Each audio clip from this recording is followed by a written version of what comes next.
Hello and welcome to Leeroy Gaming, where today we continue our deep dive for the classes of Pathfinder Wrath of the Righteous. Now in today's video we will be focusing specifically on the Inquisitor class and all of its subclasses. Now, as with the format of my other videos, these are going to be pretty extensive for what they are. So if you're looking for a very specific portion of the video, do use the timestamps in the description. I will be providing pretty much all word-for-word descriptions of features in the main class portion. Some of the areas that are going to be repetitions, I will, when it comes to the subclasses, I may reference back. So I'm trying to cut back a little bit of the wording so the videos aren't that long.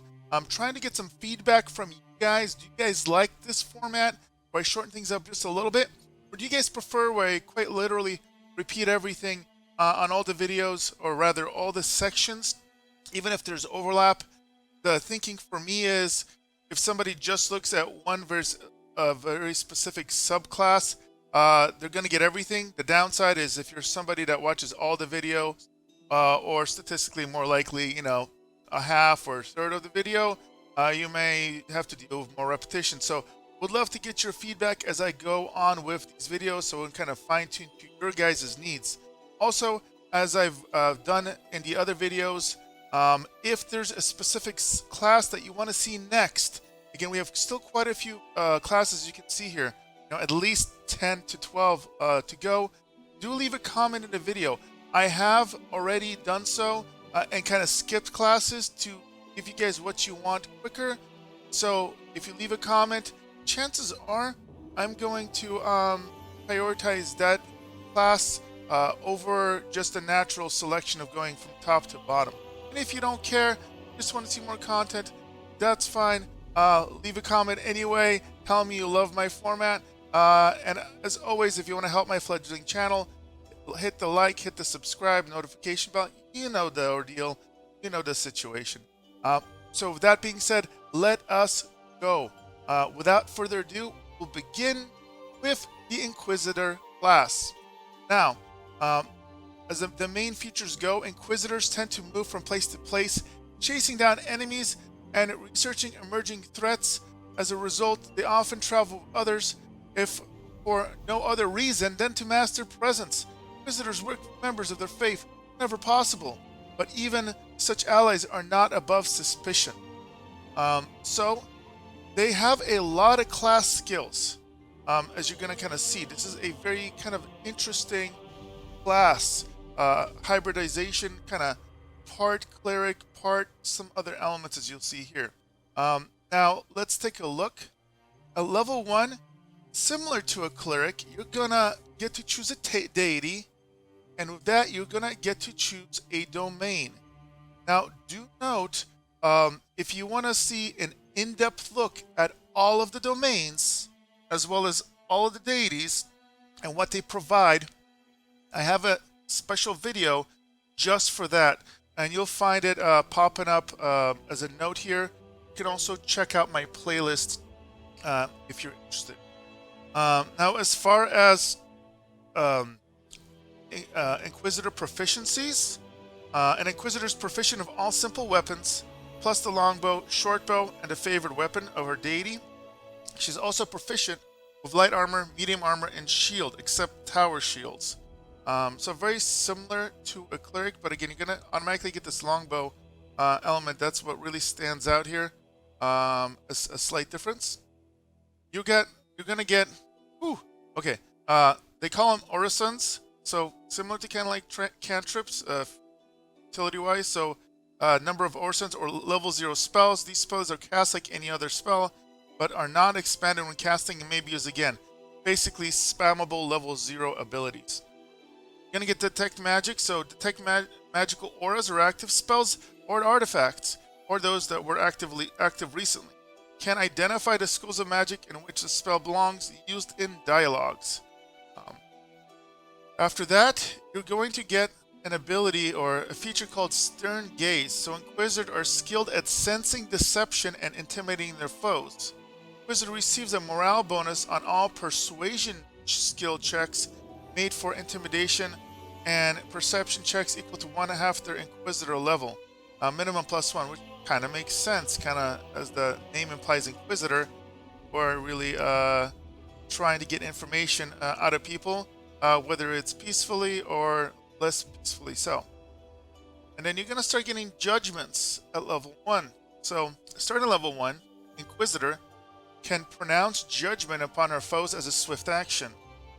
Starting with the judgment, when the judgment is made, the Inquisitor receives a bonus or special ability based on type of judgment made. So at first level, use it once per day. At 4th and every 3 levels after that, you use the ability an additional time per day. So once it is activated, the ability lasts until the combat ends, at which point all of the bonuses immediately end. So that's different. You know, some abilities are 1 round, 1 minute, 1 hour, very specific durations that may overlap or may not overlap the duration of a feature. Here, it's just, if it's short combat, so you're not going to get as much out of it. If it's a long combat, you may get a lot out of it. So when an Inquisitor uses the ability, she must select one type of judgment to make. As a swift action, she can change a judgment to another type. So kind of like a toggle system. You're going to have the interface is pretty fluid once you see it. Again, you get that level 1. You're going to get another one level 4. And as you can see, there's a progression level 7. You're going to get, as far as the amount of uses, get your second judgment at 8. So at 8th level, whenever an Inquisitor uses her judgment ability, she selects 2 different judgments instead of 1. This only consumes one of her judgment ability. So as a swift action, she can change one of the judgments to another. Here's more frequency, level 10 and 13. Now you're going to get exploit weakness at 14. So at 14th level, the Inquisitor learns to take advantage of any opportunity to present itself. Whenever the Inquisitor scores a critical hit, ignores any damage reduction that might the target may have. In addition, if the target has regeneration, the creature loses regeneration on the round upon the critical hit, and can die normally during the round. Creatures whose regeneration functions are immune to this ability. So regeneration is interesting in this game, and can be kind of brutal.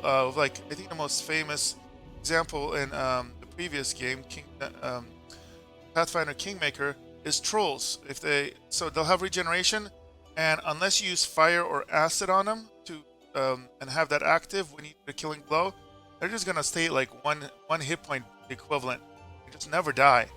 So it's pretty brutal. So this basically turns that off. And also, again, something may have a brutal, really big damage reduction where you're just whittling away at it. But if you get a crit and confirm it, all of a sudden, or it doesn't even say confirm. No, it's just whenever Inquisitor scores a critical hit. So it does not say whether you have to confirm it or not. The difference being, you could crit and not confirm and still do the damage. You just don't double damage. So this makes me think that you may have to actually confirm, but because it doesn't state it, it could go either way. Get the judgment progression at 16, as well as 19, and then finally you get true judgment at 20. So 20th, Inquisitor can call true judgment down upon a foe during combat. Whenever an Inquisitor uses her judgment ability, the Inquisitor can invoke true judgment on a foe as a swift action. Once declared, Inquisitor can make a single attack. If it hits, deal damage normally, and the target must make a fortitude save or die. So this is just like Slay. DC of the saving throw is equal to 10 to plus half the Inquisitor's level, plus the Inquisitor wisdom modifier, and similar to other abilities like this, once you do this feature, regardless of whether you succeed or not, you cannot target the creature that is just going to be immune for 24 hours. So for all intents and purposes in this game, forever. Then you're going to get third judgment at level 16. So at 16th level, whenever an Inquisitor uses a judgment, you're going to get a third different judgment instead of just 2. This only consumes one of her judgment abilities, and then, of course, as a swift action, the Inquisitor can change one of these judgments to another type. So you go from 1 to 2 to 3 judgment effects. Final main feature is teamwork feats. So starting at level 3, and it looks like you're going to get a total of 6 of them. But so at third and every third level after that, Inquisitor gains a bonus feat in addition to those gained from normal advancement. Bonus feats must be selected from those listed on the teamwork feats selection. Inquisitor must meet the prerequisite of selected bonus. So she doesn't get to share them with other people, etc. So in short, if you've never dealt with teamwork feats, a lot of them have to do, what I found is useful, like let's say you're flanking. One of them is like an improved flank, so you get extra to hit and extra damage. But the key is you have to have the teamwork feat, and so does somebody else. So if you have a teamwork feat, let's say that improves the damage and hit of flanking, but your teammate, so either a pet or ally, does not, then that feat does nothing. If for some reason anybody that's on your side, so ally, summon pet, companion pet, if they have the same one, then that gets a name. So it can be really good if you have other classes or that utilize this. Otherwise, now let's take. I'm gonna, as a quick preview, show you part of the interface, some of the other selections you're gonna have here. As you create the character as a base, I'm gonna push through this. You're gonna choose your deity. So I just want to point out, there's a lot of options here, depending on what's going to be your alignment. And there's alignment restrictions. You're going to get domain access options. You're going to get favored weapon. It's going to impact what you're proficient with. Again, there's a lot of them here. I'm going to select one just automatically, just for example, like Abadar here. Going to go light crossbow and the domains of Earth, Law, Nobility, Protection, Travel. Again, if you want to see a list of all of them, do check out my video on all the domains, where I read over all the descriptors, go over all the domain options and favored weapons, as well as the related domain options. So here's that, and in this case, notice here's a deity and domain. Choose that, and again, there's a lot of them. As I'm scrolling here, a lot. This is not your dad's D&D. This is as far as feature-wise, huge. And as you can see, each one of these provides 2 little abilities, and then get bonus spell options as listed at the bottom. So again, do check out that video reference if you want to see all of them. I'm just going to, for example, choose Earth Domain example. And then you put your skills.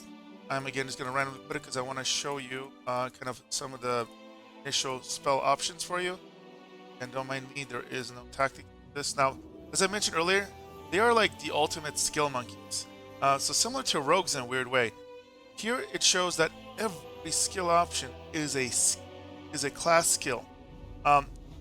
Just about nobody gets this. I mean, rogues are the example of people that have access to it. That's important because any skill that is a class skill, when you put points into it, as long as you put at least 1 point in it, you're going to get a bonus +3 class skill here. And then as you get higher levels, once these ranks go up higher, this class skill bonus can be modified to be even higher. So there's just, when you have these, your scores are going to be quite significantly higher overall than somebody that does not have one selected as that. You're going to get your feats. Again, I'm just going to randomly pick one. I just want to get to the spells. Take a quick look. All right. And now you're going to have, again, other classes call them cantrips. Those are the Orisons. I'm probably mispronouncing it. So you're going to have extensive options for level 0. Well, not extensive, but you get like Acid Splash. And right now I'm just going to mouse over them to give you the descriptors of the spells here.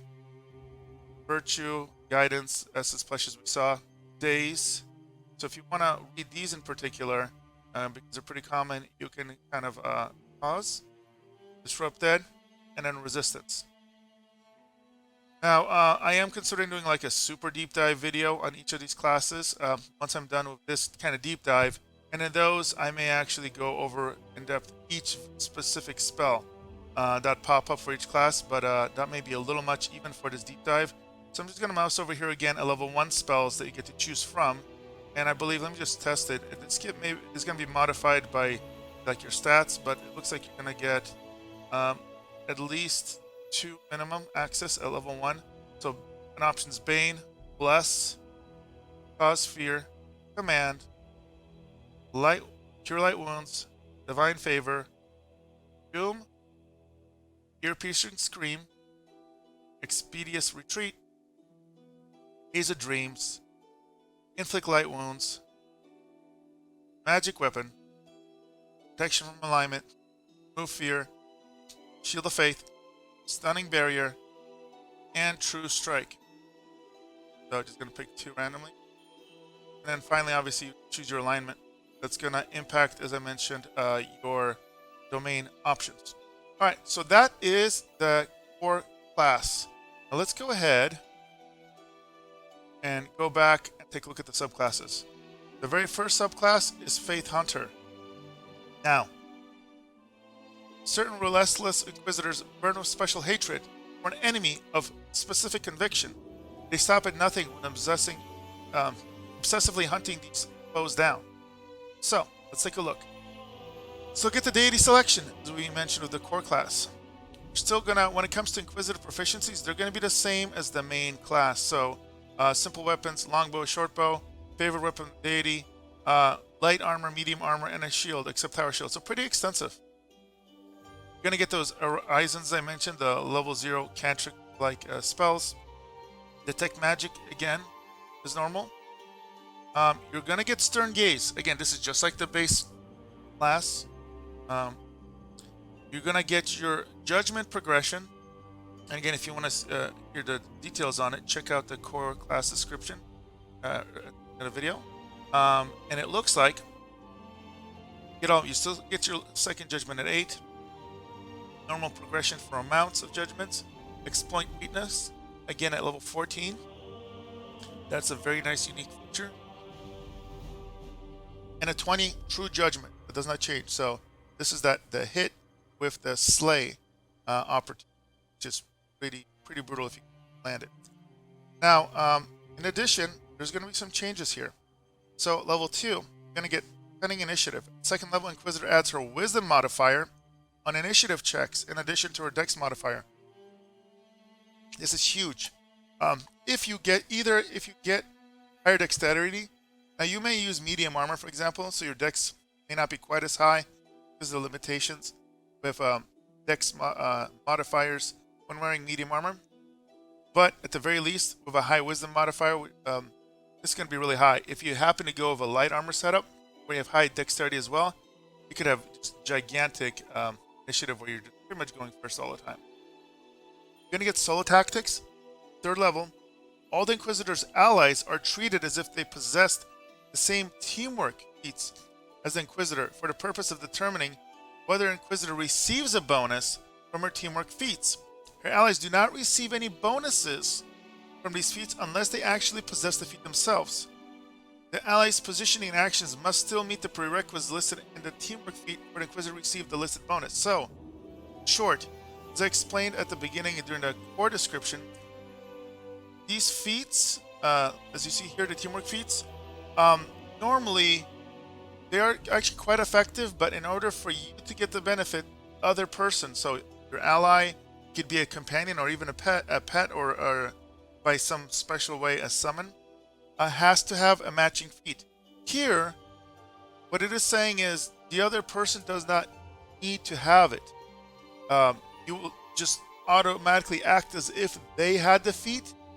You get the bonus benefit, they just don't. Hence, Solo Tactics. You're also going to get Bane at 5th level. Inquisitor can imbue one of her weapons with the Bane weapon special ability as a swift action. Bane weapon excels against certain foes. Against a designated foe, the weapon enhances bonus is +2 better than its actual bonus. It also deals an extra 2d6 points of damage against such foes.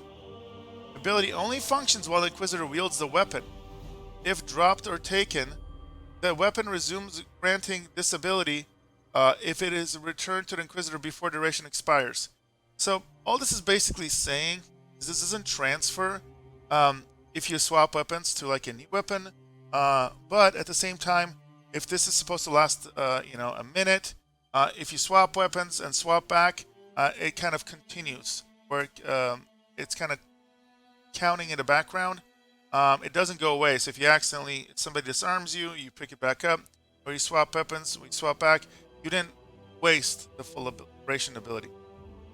Now, ability lasts for a number of rounds per day equal to an Inquisitor's level. The rounds do not need to be consecutive, so that's important. Again, you have 10 rounds, 3 rounds in, you swap weapons or you get disarmed, and for 2 rounds nothing happens, you come back, you have the remaining rounds still left over. You get Stalwart at 11. To 11th, Inquisitor can use mental and physical resiliency to avoid certain attacks. She makes a fortitude or will save throw against an attack that has half damage on a successful save. She instead avoids the damage entirely. Can only be used if you're wearing light armor, medium armor, or no armor. So this is kind of like Uncanny Dodge. The difference is, unlike Uncanny Dodge, which is dexterity based generally speaking, this is for fortitude or will. So very, very powerful. You don't see very many classes with this feature. And then Greater Bane. At 12 level, whenever an Inquisitor uses her Bane ability, the amount of bonus damage is increased 46. Now, another quick thing about Stalwart. In this game, the most debilitating and brutal abilities, generally speaking, are fortitude and will based. Dexterity, while it's still important, they tend to be less deadly. Now, not all of them, unfortunately, are going to have damage components. So sometimes they'll be, succeed or die. So that's not going to help you with that. But if it happens to be brutal, but also have a damage component that's, if you succeed, you only take half damage. You don't insta-die, but you take a ton of damage. This could really negate both of the effects of this powerful fortitude or will effect. So, just want to point that out. Now, just like the normal class progression, you're going to get the teamwork feats, and you're going to get 6 of them again as you level up based off this progression noted here. Then you're going to get, let's take a look, Sworn Enemies. Now, a Faith Hunter chooses a single alignment that opposes her own along either the Law Chaos axis or the Good Evil axis. Creatures of this alignment are her sworn enemies. So, this does allow you to be lawful or chaotic, evil or good. You don't have to be a good or an evil or any specific type of Faith Hunter, and this basically allows you to pick something to match that, or you could even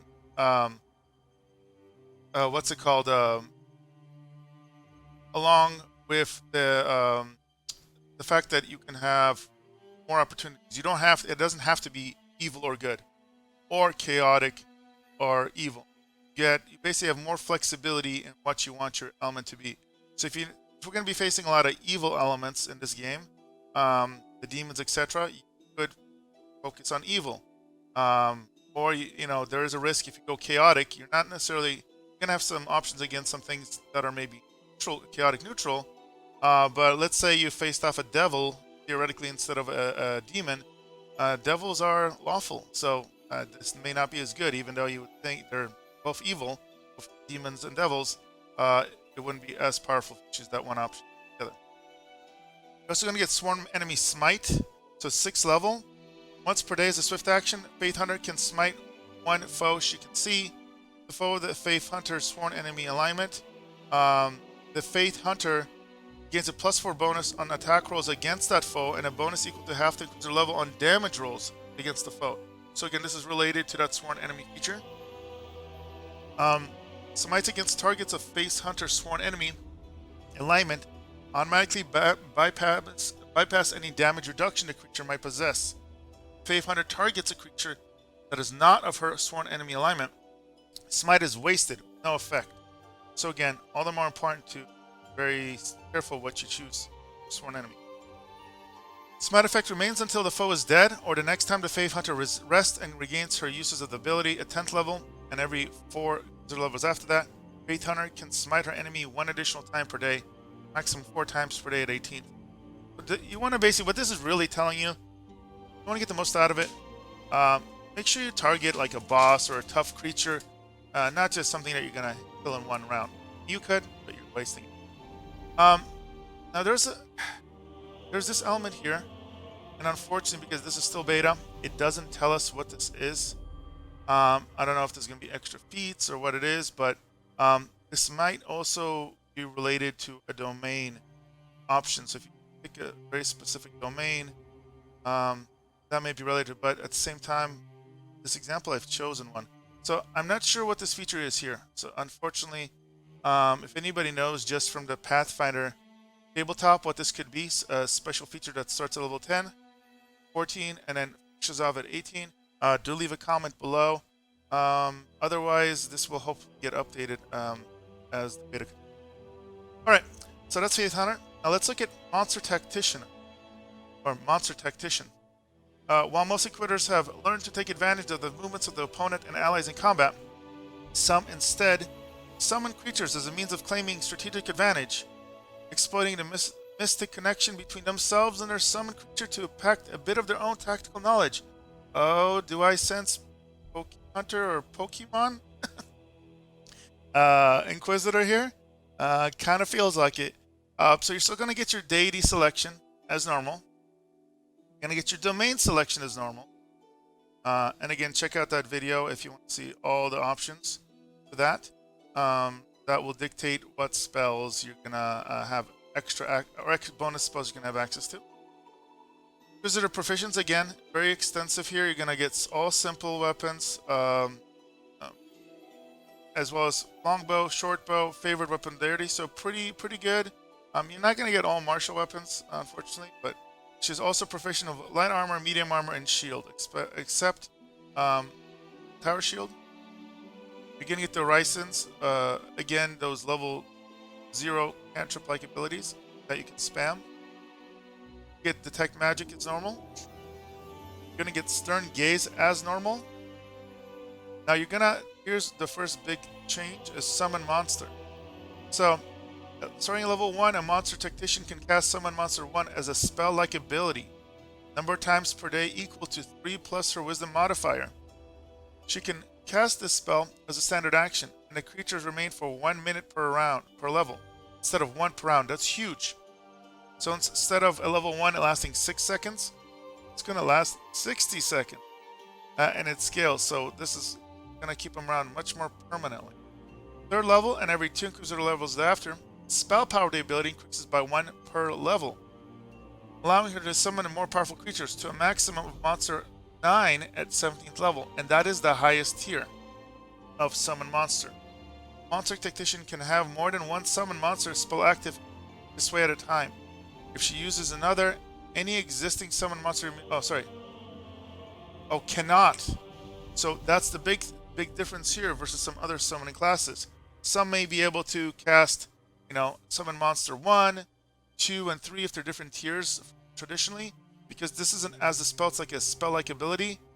You're going to have a set of monsters, 1 or more, that lasts way longer based off this feature. But you're not necessarily going to be able to have multiple ones. Now, I'm curious to see if you're going to be able to use normal spell slots for like summon monster like 6, and then use this feature for monster hunter 9. Or not monster hunter, wow. Monster summon 9. So that'll be curious to see. Now let's see. So this is going to show that progression. So you get monster summon 1. So this spell summons an extraplanar dog. Here's where he doesn't act according to the initiative check results. Attacks your opponent to the best of its ability. Now, again, kind of like Pokemon, it's going to attack your opponents to the best of their ability. The AI for this, hit or miss, but I assume I don't know if this gets modified in a way where it can more directly target enemies, or if it's going to auto target. It sounds like it may just auto target based off the wording, the best of its ability. Then let's take a look at this progression. Summon monster 2 at 3.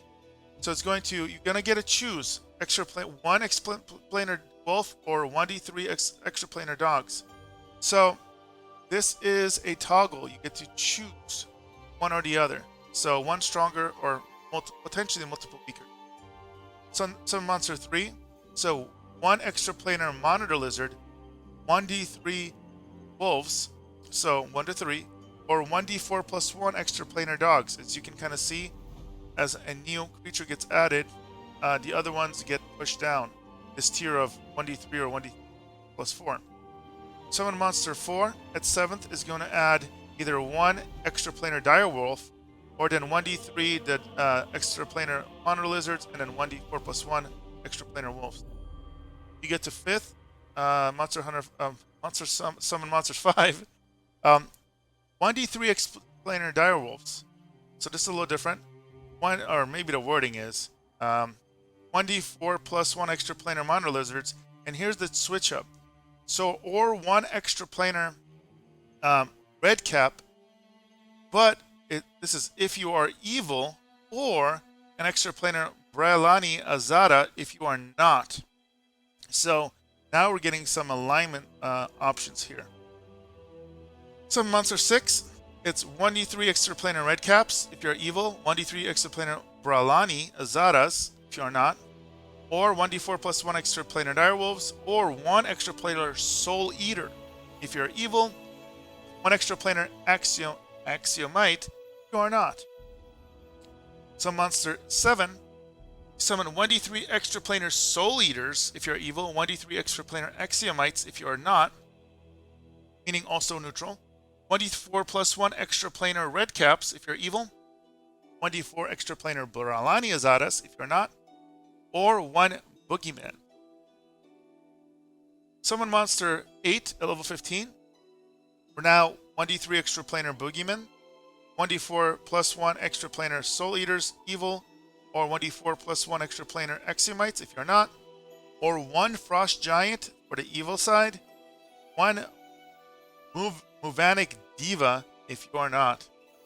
And finally, summon monster 9 at level 17, 1d3 extra planar frost giants if you're evil, 1d3 extra planar Muvanic devils if you're not, 1d4 plus 1 boogeyman, or 1 Dana demon for evil, 1 Gel Azada if you are not.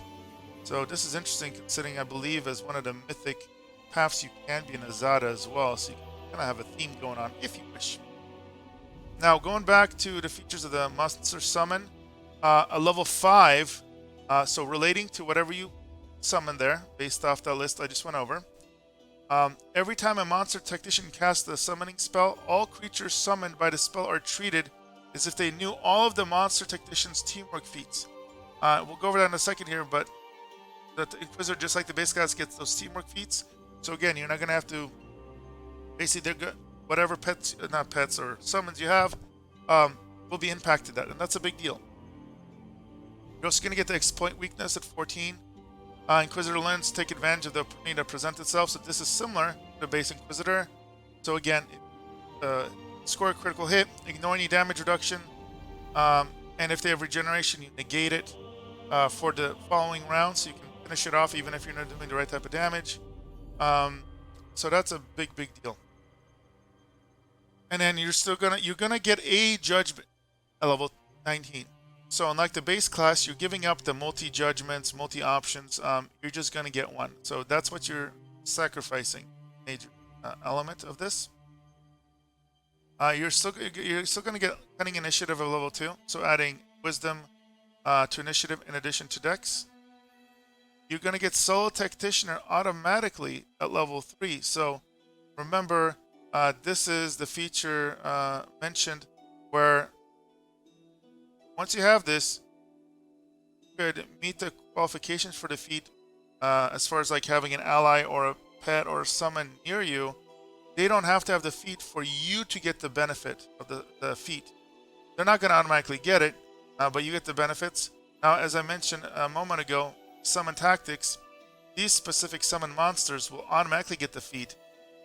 So the only scenario that everybody does not get automatically all the feats is if allies. You're still going to get it under every scenario, but in addition, pets will summon pets.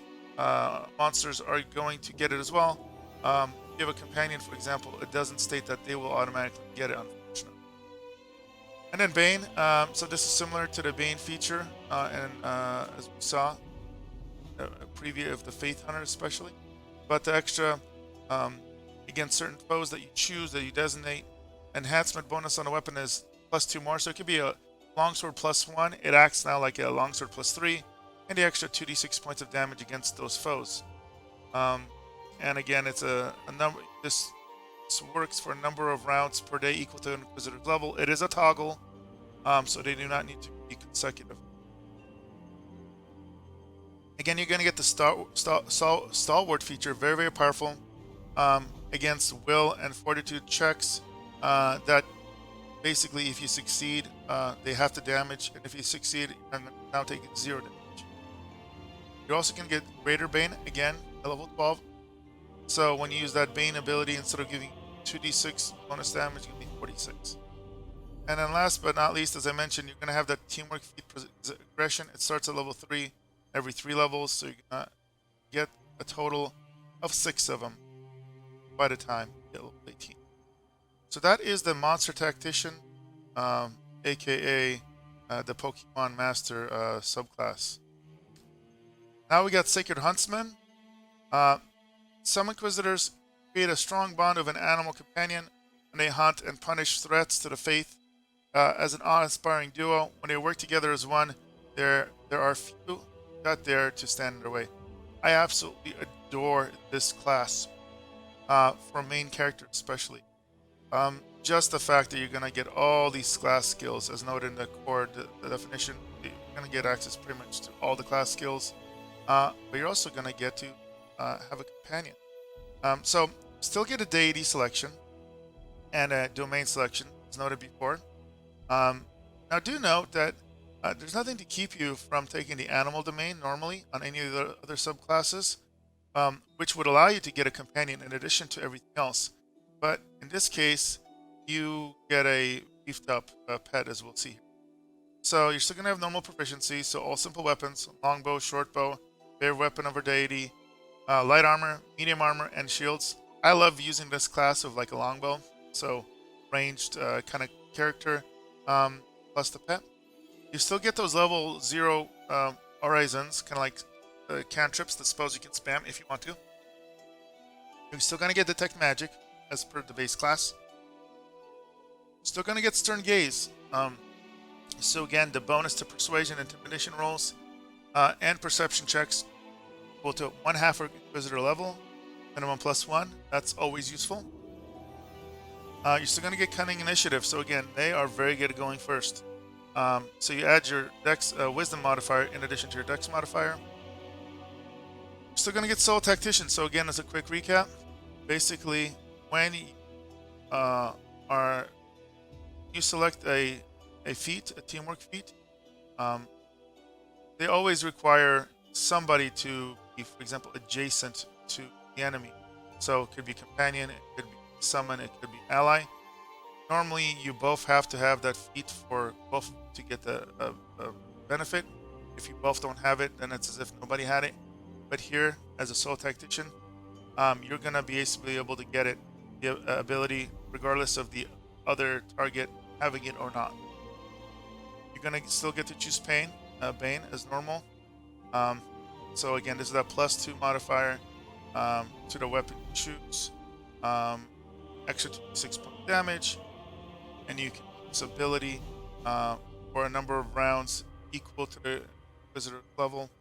And it is a toggle again, so you can choose to use it for rounds, turn it off again. Go for it. Stalwart, as mentioned before, and again, this is a key feature against fortitude or will save throws that would allow you to get half damage on a success. Now you can avoid the total damage. So in some way is similar to the rogue uncanny dodge, but instead of against dex saves, it's fortitude will. And then greater bane level 12, so an additional 2d6 damage, so 46 damage against those targets. Now let's look at some of the main difference here. You're going to get Animal Companion. So unlike normal animals of its kind, an Animal Companion hits dice, abilities, skills, and feats advance at the Druid's advanced level. So this means, in this case, if a character receives an Animal Companion from more than one source, her effective Druid level stacks the purpose of determine the statistics and abilities of the companion. Most Animal Companions increase in size when they druid reaches 4th or 7th level, depending on her companion. They literally do increase in size, and they get extra stats. Sometimes they may get more strength, but maybe less dexterity. They get like more bulky. Now this denotes basically that it's going to be going off your level. Some of the classes that get a pet will have like -3 levels or -4 levels, so they'll get a weaker pet. This is the full power pet. Furthermore, 3rd level Sacred Huntsman automatically grants her teamwork feats to her animal companion.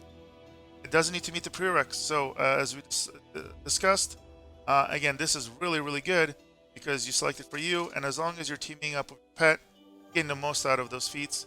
And in addition, again, because the actual class as a Soul Tactician, you're basically going to get it with any kind of individual, regardless of whether they have the tactic or not. This just dictates whether the target is it.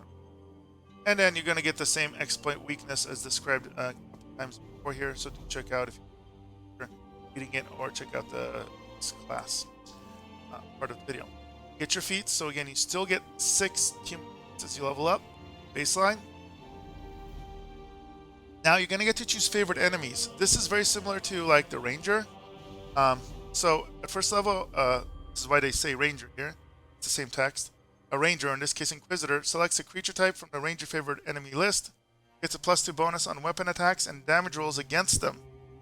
At 5th level, and every 5 levels thereafter, so 10th, 15th, 20th, Ranger may select additional favorite enemy. In addition, at each such interval, the bonus against any one favorite enemy, including the one selected, gets +2. So for example, in this game, Pathfinder Wrath of the Righteous, you may want to pick demons.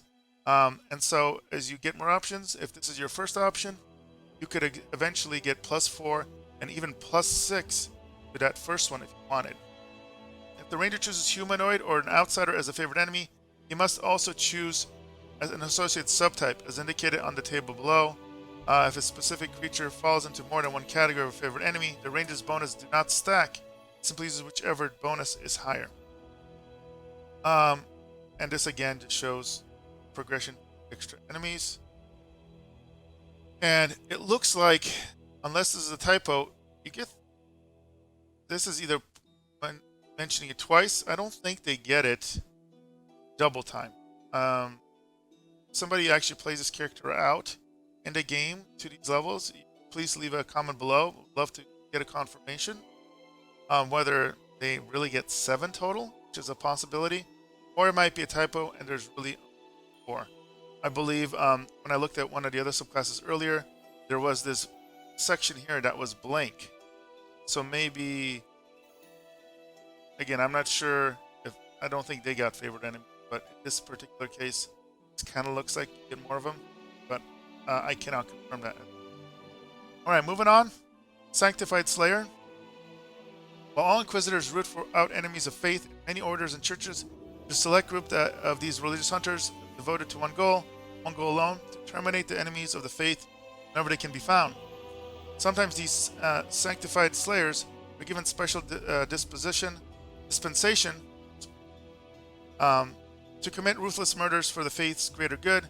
Other times, they simply willing to take the initiative to revel in the zeal of such grisly work. So let's look at the differences here. Still, deity selection is normal. Domain selection is normal. You're going to get your normal Inquisitor proficiencies. Simple weapons, longbow, shortbow, favorite weapon deity, light, medium armor, and shields. No tower shields. Those cantrip-like level 0 spells you can spam. Orisons. Get detect magic as normal. Now you get study target. At first level, Sanctified Slayer gains the Slayer study target class feature. She uses her Inquisitor level as her effective Slayer level to determine the effects of study target. So this is an Inquisitor/Slayer hybrid, which is another kind of new class introduced in this version, iteration of the game. Normal, Stern Gaze as normal. Cunning Initiative as normal, the base class.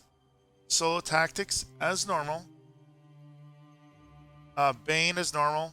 And again, if you want to see descriptors where I read all of these elements that are common, do check out the core visitor portion this video via timestamp. Stalwart as normal. Raider Bane as normal. You're going to get 6 teamwork feats. This is again as normal. So far, not that many changes here. But here's the difference. One difference, you get sneak attacks. Like a rogue or slayer. Character can catch an opponent when he is unable to defend himself effectively from her attacks. She can strike a vital spot for extra damage. Character's attacks deal extra damage anytime target would be denied a dexterity bonus to AC, whether the target actually has dex modifier or not. It's just saying, something could have like an 8 in dexterity, like -1 or 10 and 0. Well, again, they wouldn't normally get a bonus, but this is just kind of clarifying that it's not just for creatures that have a plus bonus. Or whether the characters flank or target. And normally you're going to get this effect when you're flanking. Not, otherwise they'd have to be like knocked out, prone, held, or other elements. Extra damage is 1d6 and increases by 1d6 at later levels. Now this is precise damage, which means it does not get modified when you crit, so you don't get to double that. And you have to be able to see the target well enough to pick out a vital spots. What this really means is that certain characters are immune to precision damage, like slimes, for example, or golems, things that don't have. Think of them like if it doesn't have real organs like hearts and stuff, probably not going to have this feature. And in this class, you're going to get eventually, by level 19, 6d6. So not as much as a rogue, but still a good amount. Rogues, for example, max out at 10d6. Then you're going to get Talented Slayer, so at 8th level, 16th, 17th, and 20th, Sanctified Slayer can gain a single Slayer talent, including those from the list of rogue talents that a Slayer can take, but not advanced Slayer talent. So Slayers can get unique talents, and they also because they're kind of part rogue, they have an option to choose rogue talents as well. So that's what this is telling you. So you can have some variety of options here, for a total of 4 of them. A level 8th, this is described Slayer talents. As a Slayer gains experience, he learns a number of talents that aid him and confound his enemies, starting at level 2 and 2 levels thereafter. So this is interesting. So this is explaining the Slayer elements, but based off the progression. This is not the Sanctified Slayer does not get one every 2 levels. So otherwise noted, Slayer cannot select individual talent more than once. So I don't know if that's a typo. I think this is just using the baseline definition, but we have to override the fact that you get 4. So Slayers can take rogue talents as Slayer talents, counting Slayer level as a rogue level. That's going to mention in a moment. After 2nd level, the Slayer can select a ranger combat style, such as Archer 2-weapon combat, and gain a combat feat from the first feat list of the style. He can choose feats from his selected combat style, even if it does not have the normal prerequisite. And again, we have to kind of ignore the progression of the levels, but it sounds like this will count for either level 8, 16, 17, or 20. So as an additional option, choose that combat style. Finally, you get Exploit Weakness, similar to the base class. So again, you can check out that base definition on pause this on screen. So that's a Sanctified Slayer. Again, you could still technically get a pet if you the animal domain. Otherwise, much more rogue, much more aggressive when it comes to personal damage. And then let's see. Finally, you're going to have the Tactical Leader. Rather than pursuing their holy missions alone, some Inquisitors see the inherent value of working with like-minded allies and accomplishing mutual goals. So, similarities to base class. Still get to choose a deity, still 1 domain, still normal Inquisitor proficiencies, the level 0 Orisons, aka cantrips, still the same. You're still going to get Detect Magic. But now let's look at the differences. You're going to get judgments, and this is similar. So most of the subclasses give up these elements, but this is going to be the similar progression to the base Inquisitor. So one at level 1, you're going to get extra uses. You're going to get a 2nd judgment added at level 8. And that 3rd one is, do they have the 3rd judgment? Let's see. Doesn't look, they give up the 3rd judgment. You're going to get the Exploit Weakness at 14. Again, just like in the base class. You're going to get the True Judgment. Again, just like the base class. So the majority of the judgment line. Oh, I take that back. They just changed where they put it. So you do get the third judgment at 16. But, so this is rather exactly like the base Inquisitor. Now, the difference of the feature and its features is you get leaders' words. Tactical leaders are skilled at speaking soothing words that keep the peace and bolster allies' resolve. A tactical leader receives a morale bonus to all persuasion skill checks when used for diplomacy, equal to half his Inquisitor's level, minimum +1. Swift Tactician, so level 3, 9, and 18. Tactician leader gains a teamwork feat as a bonus feat. You gotta meet all the prerequisite, and as a standard action, the tactical leader can grant these feats to all allies within 30 feet who can see or hear him. So this could be actual allies that will impact summons and pets. Allies retain the use of these bonus feats for 3 rounds, plus 1 round for every 2 Inquisitor levels that the tactical leader has. Allies who need to not meet the prerequisites. The tactical leaders can use their ability once per day at 3rd level, plus 1 additional level or time at the 6th, 9th, 15th, 18th level. At 12th level, tactical leader can use the Tactician ability as a swift action instead of a standard action. So that's big. You're going to also get at 14 battle acumen. 14th level, tactical leader can grant his judgment benefits to a single other ally within 30 feet. Can see and hear the tactical leader as a standard action. Benefit lasts for 1 minute. So tactical leader can use this ability a number of times per day, equal to his wisdom modifier. So this is interesting. So not only can you buff all of your allies with the teamwork feats that you receive, this lets you share the judgment benefits as explained in the core features, the Inquisitor, for a decent amount of time here. So obviously very, very team focused, team buffs feature. I don't know if it's necessarily the most powerful of these, but definitely team first approach. So that's the tactical leader, guys. That's the final subclass. Hope this has all helped you guys. Again, if you enjoy my format here, please leave a like, subscribe to help out the channel, and to be informed when we have videos coming.